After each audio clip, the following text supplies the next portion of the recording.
à tous. Aujourd'hui, on a le plaisir de recevoir Michael Moreau. Michael qui est le PDG de Sparters, une société qui affirme d'entrée que son modèle se fonde sur de l'humain, de l'excellence et de la performance, et qui affirme être la première ESN sociale et technologique de l'univers. Alors là, le cadre est posé. Michael, est-ce que tu peux nous en dire plus? Oui, bonjour à tous.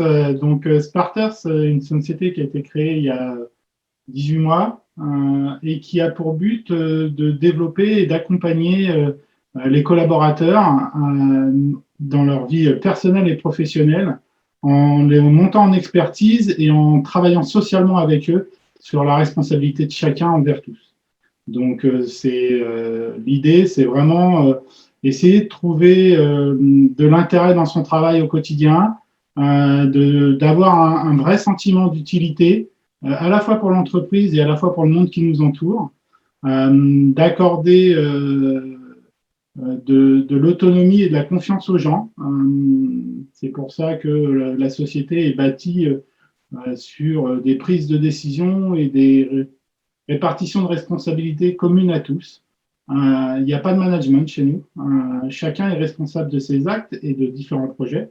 Et dernière chose qui est très très importante, c'est le sentiment de reconnaissance et de bienveillance envers chacun. Dans ce cadre-là, voilà comment on avait bâti Sparters et voilà comment on construit. Dans un monde qui est compliqué, qui est le monde des ESN, en plus en sous-traitance, dans un monde qui est très très codifié, où l'humain n'est pas au centre. Nous, on essaye de remettre l'humain au centre, tout simplement. Alors, c'est ce qui fait votre singularité, effectivement, et j'espère que c'est ce qui fera votre succès aussi. Comment est-ce que vous pouvez proposer à un client pour lequel vous allez mener une mission, justement, le fait que vous voulez remettre de l'humain au cœur de leur activité? Alors, comment on fait? On essaye de. Enfin, on essaye. On propose des gens qui sont naturellement proactifs, qui ne sont pas dans la réaction, qui vont arriver avec des idées, qui vont savoir les exprimer, qui vont avoir des débats d'idées, qui vont savoir prendre des responsabilités sans faire de management, mais assumer les choix qu'ils vont avoir à faire, très très important. De toujours le faire en bonne intelligence. Ça doit être moi, ce que j'appelle gagnant, gagnant, gagnant, c'est gagnant pour toutes les parties. Et puis, donc, de savoir être responsable par rapport à ses compétences, d'avoir envie de progresser, de ne pas avoir peur, d'aller au-delà de sa zone de confort. Énormément de personnes ont cette peur de l'inconnu. Nos collaborateurs aussi, donc on travaille avec eux sur cette partie-là. Et puis, on essaye vraiment de profiter et de faire profiter nos clients de toute l'expérience professionnelle, même pour les jeunes qui sont chez nous, qui peuvent avoir eu dans différentes actions qu'ils ont faites avant.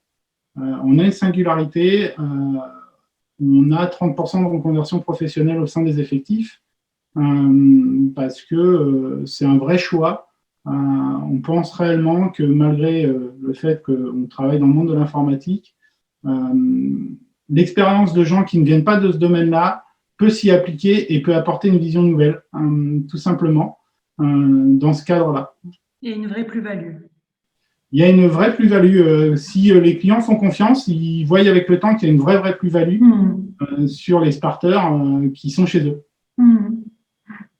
Et ce qui est très intéressant, c'est qu'à l'heure où on parle de greenwashing ou de RSE washing, parce que le monde nous impose un petit peu aussi de présenter des intentions, des bonnes intentions, c'est que Sparters a été créé en fait avec au cœur même de son modèle cette part de la RSE qui est l'humain, qui est le modèle social. Ça n'est pas quelque chose qui a été un plan qui aurait été collé ensuite sur la structuration de la société. Ah, tout à fait. On respecte enfin, on respecte, on essaye de respecter des codes, mais on est au courant d'aucune réglementation sur la RSE, sur l'application de la RSE sociale dans une entreprise, parce que l'entreprise est en elle-même RSE, en fait. Chacun a ce sentiment-là, chacun met en place cette responsabilité sociale et sociétale qu'on doit avoir en tant qu'être humain, que ce soit dans notre domaine pro ou perso, notre impact qu'on peut avoir sur la Terre, pour essayer de minimiser au maximum l'impact carbone, par exemple. Donc, chaque collaborateur a cette vision-là d'utilité, parce que si chacun le fait à sa mesure, tous les jours, la Terre ne peut aller que mieux. Et pour moi, le RSE, c'est ça. C'est pas avoir des règles à mettre en place dans une entreprise parce que les gens doivent se sentir bien. Non, mais ça, c'est basique. Donc, c'est l'être humain qui doit être comme ça. Donc, on essaye d'apporter ce cadre-là et de développer ce sentiment de responsabilisation sociétale auprès de nos collaborateurs. Ce n'est pas trop compliqué puisqu'on les choisit aussi parce qu'on sent qu'ils ont cette fibre-là, même si eux ne le savent pas au départ, mais ils s'en aperçoivent vite. Et le fait de vouloir travailler tous ensemble en tant qu'un individu dans un groupe, mais pour un groupe. C'est vraiment ça l'idée. Voilà. Donc, par exemple, pour l'impact carbone, en tant que dirigeant d'entreprise, j'ai pris le parti de ne rien acheter en propre. On utilise des choses qu'on a déjà. Bien sûr, l'entreprise participe, il n'y a pas de souci avec ça. Mais pourquoi rajouter des éléments qui ont un impact sur la Terre dans leur construction, dans leur utilisation, dans leur maintenance et dans leur démembrement après, alors qu'on peut utiliser des ressources qui sont mises à disposition par d'autres, dont c'est le métier. Et donc, autant essayer de travailler avec des gens voilà, comme ça, dont c'est le métier, dont c'est l'expertise, et de partager. C'est aussi ça, être responsable. C'est pas essayer de refaire des choses que d'autres font de toute façon mieux que nous. Il n'y a pas de souci. Merci en tout cas, Mickaël, de nous avoir fait la démonstration qu'on peut avoir des convictions et des valeurs et les mettre en œuvre dans une activité économique. Ben, merci à toi de pouvoir me laisser m'exprimer sur ce sujet-là. À bientôt. À bientôt. Au revoir.